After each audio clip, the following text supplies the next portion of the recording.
Welcome to Our Girl Relationships. We talk about the problems people face in their day to day lives. Let's start with the video. My mother in law is the biggest a hole out there, and I can't believe she tried to pull a stunt like this. I'm hella pissed and can't think straight right now, so I'm asking you people if you guys think I should take revenge on her. Is she really the worst person to exist or not? So last Monday, I was working late, and when I eventually returned home, I saw patrol cars parked in the driveway. As I couldn't get in, I parked the car a few ways behind on the road and go up to the house to find my mother in law standing on the porch with some officers.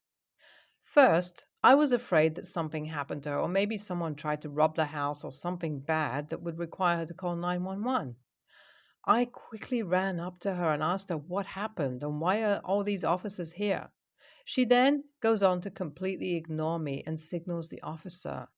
As soon as I noticed her pointing towards me with a nod of her head, I realized she's completely fine and I'm the one in danger. I instantly started panicking while the officer told me to stay where I am and not to make sudden movements. Sudden movements? I couldn't even make sudden thoughts by the way my whole body and mind was frozen up. I couldn't comprehend why I was getting arrested. Once the officer cuffed me, he told me that I'm under arrest, and until I can prove otherwise, I need to be secured. Gradually, I started thinking again and took a few deep breaths. I asked him why I was being arrested and what was going on. I looked at my mother in law and demanded to know what she was doing. She said to me that I can't fool anyone anymore and that she knows all about how I'm stealing from her. That knocked me dumb. Stealing? I asked her what I stole. She started saying all sorts of things from around the house.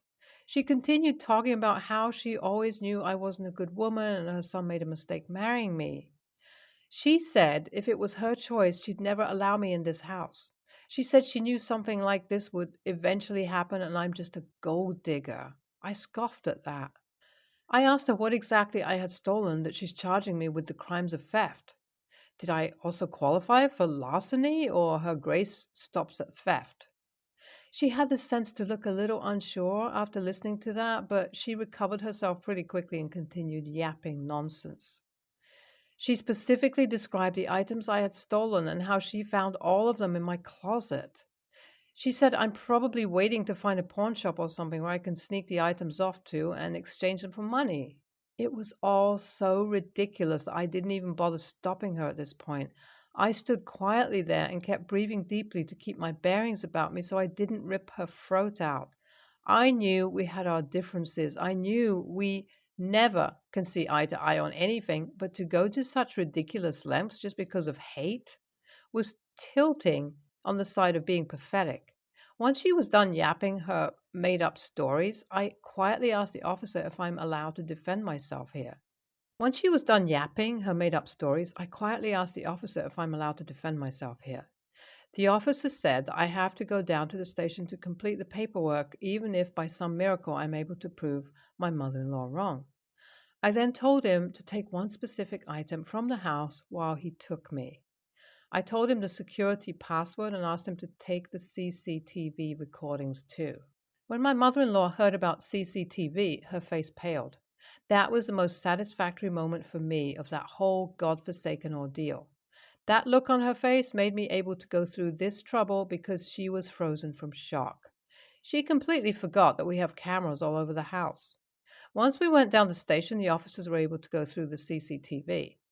What they found there managed to shock me too. We clearly saw my mother in law take a few small items from around the house belonging to different members and put them all in a garbage bag. Then she hid the garbage bag in my room and called the cops. The stuff had some very expensive stuff in there. My father in law's Rolex, my mother in law's diamond jewelry, and even some cash. She, for real, took everything and put it there just to get me out of that house. That's some deep seated hatred she had for me, and I didn't even do anything. All I did was fall in love with her son and marry him. How can anyone be this level of petty and pathetic? Can anyone here explain to me just how can these a-holes exist? Is it okay to cause someone this kind of trouble just because they married into their family? I can't even fathom her mind right now. Anyway, once the proof was there, the officer who took me under promptly discharged me. He apologized for wasting my time and also said he's sorry I got such a horrible mother in law. That made me realize that this woman not only wasted my time, she also wasted the time of these officers who obviously have got serious crimes to prevent. She didn't only cause a petty scene in our house, she might even have ruined another life because how can these officers in future believe people when these kinds of false reports are being made? I was able to safely return home thanks to the CCTV proof. But now I'm on my guard and I'm beginning to think what more lengths she can go to. Now that I think about it, I might even need to take some precautions. I have successfully hired a lawyer. He's one of my friends from a long time ago, so I was able to easily work with him. I'm charging my mother in law with false accusations. After the troubles she's put me through, there's no way I was going to sit tight. And if I refuse to take action now, she might consider me weak and do something utterly ridiculous again. So, my lawyer filed the paperwork last week, and soon the trial will start. Hopefully, I don't have to fight very hard as the CCTV and the officers make a tight enough case. But she's my mother in law, so I can't leave anything on chance. I'm going to make sure she regrets the moment she decided to mess with me. She hated me for no good reason until now, but after I'm done with this case, she's going to have more than enough reason to hate me all my life. She not only tried to send me to jail, she also jeopardized my reputation in the neighborhood and my workplace, since I work at the local high school and the kids I teach live in the same neighborhood. I had to answer so many questions and clear so many misunderstandings because of her. It was a horrible month of my life, and now she's going to pay for what she did. She even stressed out my relationship with my husband. Since it was his mother, he asked me to let it go and forgive her. But how can I? Can anyone just sit tight and forgive this horrible person? The false accusation trial against my mother in law has finally come to an end. The judge passed a verdict 2 days ago and I've won. My mother in law got charged with a fine of $5,000 and a year in jail for falsely accusing a person of theft and for obstructing justice and forestalling officers from doing their duty. She's now serving her sentence, and I've also received the fine she was supposed to pay. Actually, my father in law paid me on her behalf. I have struggled for these last few months, trying my best to get some kind of legal justice and keep my relationships together, but it all started to fall apart. The fight between his wife and his mother caused my husband to finally give up on both of us. He took a transfer and is now working in the London branch of his IT company. He said he'll be back once he feels like it, but for now, he needs his space. So, in the end, even though I got my justice, my mother in law ended up getting what she always wanted. That is, she was able to break my family apart, even at the cost of going to jail. I never thought I could hate someone so much. I've been constantly cursing and criticizing her. My life has been completely destroyed just because I decided to retaliate to something that she started. I don't know what to do right now. Even though I won the trial case, I don't feel like I actually won anything. It's been a year since my husband left for another country. Our communication was scarce initially, but time and space helped us a lot. We were able to remember the things we liked about each other, and he's finally decided to transfer back here.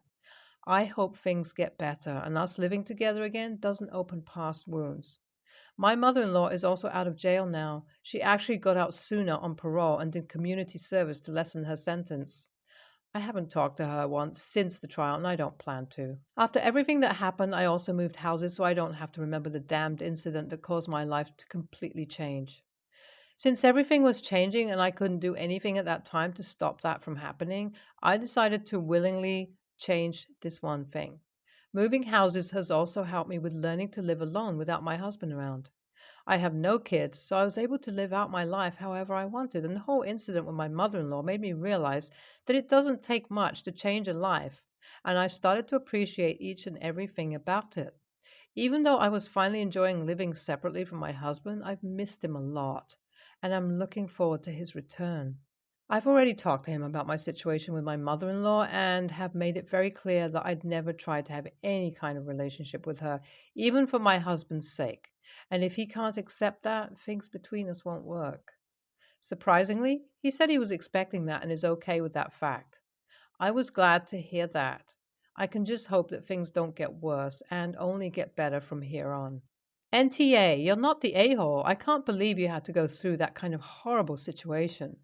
I don't understand why some mother in laws in this world forget the fact that their children can make their own choices when it comes to a life partner.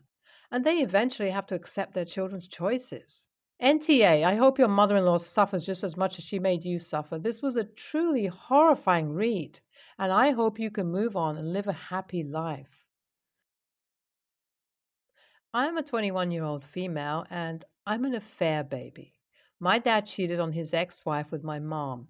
They were married for 10 plus years, and 2 years into the marriage, my dad quit his job to start a business while his wife became the sole majority breadwinner.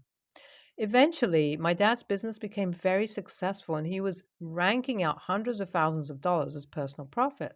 Around that time, he became involved with my mom. My dad wanted to leave his wife for my mom, but knew that his ex wife could clean him out in a divorce, since the money she earned was used to help fund his business ventures. She co signed business loans and even did occasional labor on her off time for the business.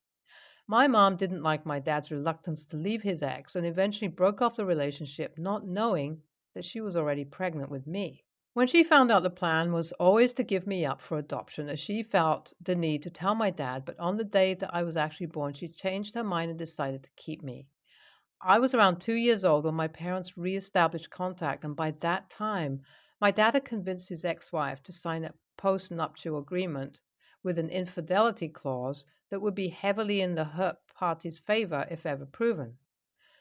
Up until that time, my mom kept saying that I was the result of a one night stand. But when she and my dad decided to get back together after my dad divorced his ex, she finally told him about my paternity and he wasn't happy and told my mom about the infidelity clause. They decided that it would be best to keep everything between themselves in the hopes that his ex wouldn't find out. I didn't even know for the majority of my life and just thought that my dad was my stepdad. Because I grew up not knowing who my bio dad was, I wanted to do the ancestry testing, and my mom and dad were vehemently against it. Knowing that I was still going to do it, they decided to tell me the truth, and I got mad and did it anyway, thinking that they were lying. I ended up matching with several members of my dad's family, and everything blew up. The ex wife has now reached out to the lawyers about petitioning the courts to renegotiate the terms of the divorce settlement, as I am living proof of infidelity. If the courts are granted the right to renegotiate, then my dad's ex may be able to take it all, if not the lion's share of it all, and a lot of people on my mom's side of the family lean on my dad and his finances for support. AITA? You're the victim here. The one person who had nothing to do with creating a circumstance where revealing the truth, your existence, could cost your father money. You were lied to for most of your life, and now that there are tools to help you find the truth, it was natural for you to take advantage of them. Then the truth came out. NTA, by the time he signed that infidelity clause contract, he knew he darn well had cheated already. He quite literally set himself up to fail. Deserves whatever happens to him. As for your mom's side of the family, they shouldn't be relying on him, and that's on her for fooling around with a married man in the first place. Although I'm not a fan of pets, about 4 years ago I agreed to purchase a dog for my wife and child. Because I was not a fan of the idea and felt I was compromising, I made it clear that it was their dog and they were to take care of it. And most importantly, I refused to pick up dog poop, ever. I find it disgusting and it makes me sick just thinking about it. Anyway, they agreed and we purchased a beautiful Rottweiler puppy. For the most part, they kept up their promise. However, I was always on them about things like leaving empty dog food cans in the backyard. We had a rodent problem early when we bought our home. And worst of all, leaving bags of poop all over the place. I can't begin to tell you how often I fussed about finding bags of poop on the fence, on the brick wall, everywhere but the trash can. The smell literally makes me nauseous. One day I found a bag of dog poop on the corner of our kitchen counter. Now, to be fair, it wasn't on an area we typically prep food on. We had a pretty large countertop, so there was plenty of space. But to someone that is grossed out by the sight, smell, and feel of dog poop, I was so upset. I immediately confronted my wife and child, and my wife admitted to it. I read her the riot act. Her position was that we didn't prepare food on that area of the counter. I told her it didn't matter, it was the kitchen and that was gross. I asked her that it never happen again. Not long after that, it happened again. I again had a conversation with my wife about how I felt about it and again asked that she'd never do it again. One day, sometime after that, I was home while my wife was at work. I may have been homesick from work. I slept in a bit, and when I woke up, I was hungry. When I headed to the kitchen, there was another bag of poop on that same spot on the kitchen counter. I was beyond enraged when I saw that. I could not believe what I was seeing. As I stood there fuming, I looked down and noticed a pair of her sneakers by the front door. So I took the bag of poop and placed it in one of her shoes and went on with my day. To be clear, I did not remove the poop from the bag. I simply took the bag and placed it in her shoe. Several hours passed, and honestly, I forgot about it as I wasn't feeling well. Now, my wife rarely gets angry with me, but when she finally came home, she was furious with me for what I'd done. I reminded her I'd already asked her twice and reminded her how gross it was. She was fuming at me. To clarify, these were not an expensive pair of shoes, just a regular pair of sneakers. Her shoe did smell like poo, and I definitely didn't intend for that to happen. I was just trying to make a point. I should also point out that I am also somewhat of a germaphobe, and I've gotten worse as I've grown older.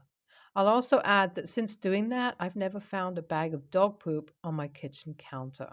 AITA? I really want to say NTA. While putting poop in a shoe isn't what I'd consider the best way to resolve this situation, I really can't think of anything else for you to do when they just refuse to listen. If you had emptied the bag, I'd think differently, but they need to learn somehow, and I think this was probably the most harmless way you could have established your point further. As much as I want to say ESH, dog poop everywhere, especially the kitchen counter, is disgusting, and I'm not even a germophobic. NTA for being petty after your appropriate attempts at conflict resolution were ignored. ETA. I do justified